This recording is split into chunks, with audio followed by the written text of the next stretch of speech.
Hey guys, it's Jess and welcome back to my channel, A Card Day's Work. Today I'm excited to share a new project that is something a little bit different. I'm making a piece of framed wall art for the Trinity Stamps 12 Days of Christmas series over on their YouTube channel and here on my channel as well. Let's go ahead and jump right in. Every year I look at these catalogs or advertisements that I get in the mail for printed greeting cards, and I am usually able to take some inspiration from those photos and turn them into a amazing project for my card making or craft room or whatever I'm doing at the time. Last year and the year before, I took some inspiration from one of these catalogs and made some gorgeous cards that I was so super happy with. So I figured that this year was a good time to do the same thing. Now, instead of making a greeting card like I normally would, I'm actually making a piece of framed wall art. This is going to go into a shadow box. So a little bit of dimension is okay, and I took advantage of that by adding some foam tape later in the project.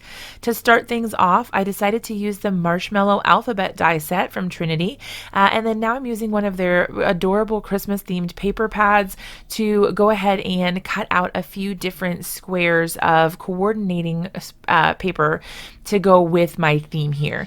I chose some reds, some greens, and then a more neutral color that has those cute cookie cutter sort of patterns on them. I cut each of these pieces to 2 inches by 2 inches and then arranged them on my cardstock here. Now you can see that I took inspiration from the catalog or advertisement, but I didn't make it identical. I used the fa la la sort of theme with the sort of color blocking idea, but mine is a 3x3 instead of a 2x3. And then I've obviously changed things up by adding other elements, but it was a really good starting point, and I am so happy with the way that this all came together in the end. Now, to move on with the project, I decided to go ahead and do some stamping. I chose the sentiments from this adorable Let Your Light Shine stamp set, and it has a coordinating die that I will use as well.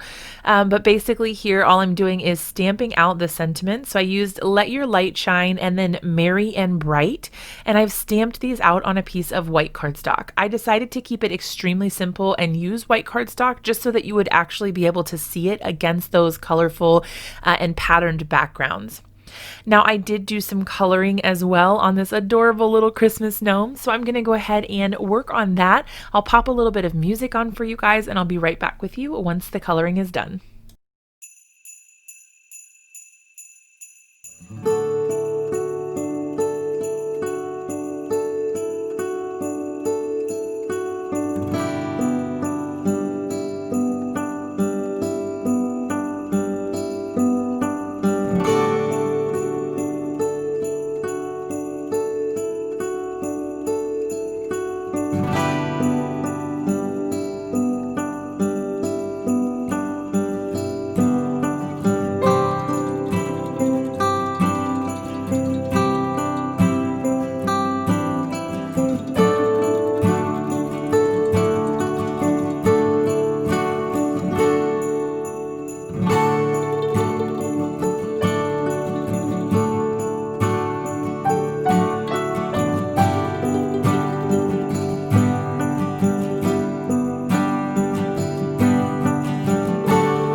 All right, so our coloring is all done. I used the coordinating die set to go ahead and cut out the adorable gnome image, and then I'm ready to go ahead and start assembling my card. Now you may be wondering, how did I end up with so many extra little pieces? Off camera, I did actually go ahead and cut out some additional copies of these letters. So I used the Marshmallow Alphabet die set, and I cut these out of just some kids craft foam because I wanted a little bit of dimension. I wanted there there to be a little extra something so it wasn't all flat. And so this really helped to kind of make them more fun and dimensional, and I really, really like how these turned out. I just used some red craft foam, but you can use whatever you have on hand. Since they're the exact same size, you really shouldn't see anything poking out from behind, and the only time you would really notice anything is if you were looking at it from the side, if it were a different color, but I don't think that that's going to be a big concern, especially for me since mine is in a shadow box. You wouldn't be able to see this from the side anyway. So once I got all of those glued on and ready to go, I did go ahead and cut some foam tape.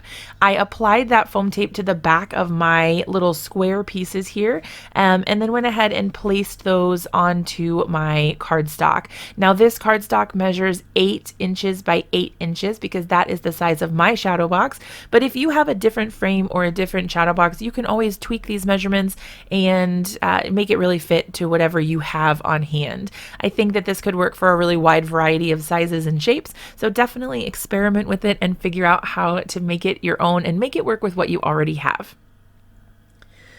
All right, so once I've got my foam all ready to go, I will go ahead and start figuring out placement for everything else. Now the foam portion did take me a little bit of time, just because there were a lot of little pieces, and I ended up having to trim a couple of them because they ended up being a little bit too long. That happens sometimes. I'm not worried about it, but it does take a little bit of extra time if you don't measure and plan things out, I suppose.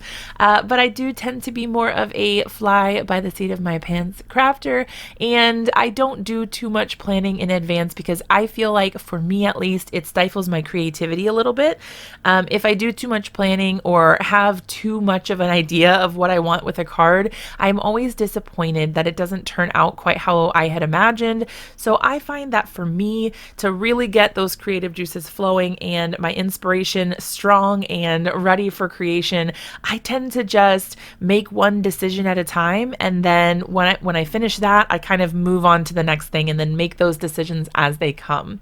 Again, with placement here, I probably could have measured and gotten a really nice even spacing, but that's not my style. So I did just sort of place them by eye, or kind of, I don't know. I just placed them where I thought they looked good, but they're probably not all even.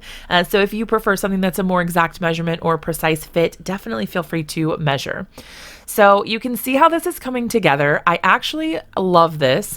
I felt like it kind of almost reminded me of a Christmas quilt, sort of, and I don't know, it was giving me all of the holiday vibes. I absolutely love this, and I just think that it is so stinking cute. And honestly, if the letters are crooked here, I think it adds a little bit of charm, just because you do have the straight lines from the square pieces and the square of the actual cardstock itself. So if you had some like wonky letters or something, it might make it a little more playful.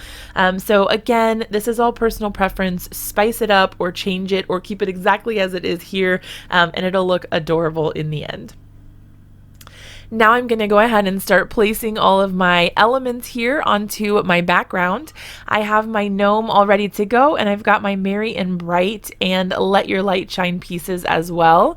I decided for the gnome, I wanted him to sort of stick off the edges and go kind of towards the center of my card. I didn't want it to be too perfectly square and clear cut everywhere. I wanted there to be a little bit of playfulness here. So I put the gnome kind of towards the inner side rather than in the center there. I went ahead and attached Let Your Light Shine and Merry and Bright, and then I'm ready to go ahead and pop this into the frame.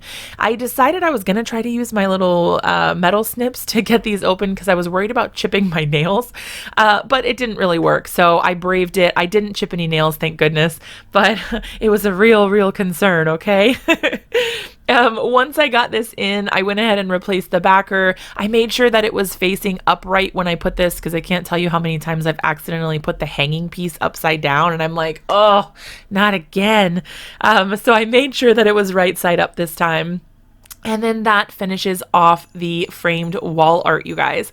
I absolutely love how this turned out, and I hope that you guys all do too. I hope you're also inspired to create something with your Trinity Stamps products that's not just a card this holiday season. If you do, be sure to tag Trinity Stamps on social media as well as me at A Card Day's Work if you're on Instagram, and I will love to see what you guys are creating. I hope you guys have an amazing day. Thanks for watching, and I'll see you guys in another one really soon.